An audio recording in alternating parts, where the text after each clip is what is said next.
भारत एक ऐसी भूमि जहां इतिहास केवल किताबों में बंद नहीं है बल्कि मिट्टी, पत्थरों और हवाओं में सांस लेता है। ये वो धरती है जहां तलवारें केवल युद्ध के लिए नहीं उठी बल्कि सम्मान, धर्म और स्वाभिमान की रक्षा के लिए चली। 12वीं शताब्दी का भारत एक ऐसा युग था जब शक्ति का माप वीरता से होता था। पराजय केवल हार नहीं मानी जाती थी बल्कि सम्मान के अंत के समान थी।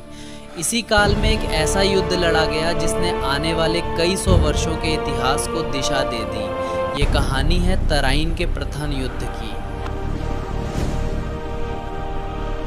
उस समय भारत एक संगठित राष्ट्र नहीं था। ये अनेक छोटे और बड़े राज्यों में बटा हुआ था।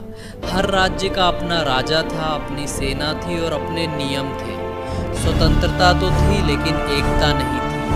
उत्तर भारत में राजपूत शासकों का प्रभुत्व था। राजपूतों का जीवन शौर्य, त्याग और युद्ध कला पर आधारित था।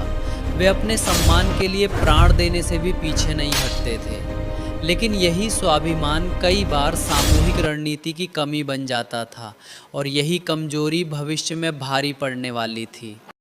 इन्हीं राजपूत शासकों में एक नाम इतिहास में विशेष स्थान रखता है, पृथ्वीराज चौहान। अजमेर और दिल्ली के शासक पृथ्वीराज चौहान केवल एक राजा नहीं थे बल्कि एक जन्मजात योद्धा थे। बाल्यकाल से ही उन्हें धनुष बाण, तलवारबाजी और घुड़सवारी में असाधारण निपुणता प्राप्त थी। युद्ध भूमि में उतरना उनके लिए केवल कर्तव्य नहीं बल्कि धर्म था। उनकी उपस्थिति मात्र से ही सैनिकों में नया साहस भर जाता था और शत्रु की सेना में भय व्याप्त हो जाता था। भारत की सीमाओं के बाहर मध्य एशिया में एक और शक्ति उभर रही थी। उस शक्ति का नाम था मोहम्मद गौरी। मोहम्मद गौरी केवल एक लुटेरा आक्रमणकारी नहीं था। उसका उद्देश्य भारत में स्थायी सत्ता स्थापित करना था। वो भारत की राजनीतिक विभाजन और आपसी फूट को भली भांति समझता था। उसकी सेना अनुशासित थी, घुड़सवार तेज थे और युद्ध नीति आधुनिक थी।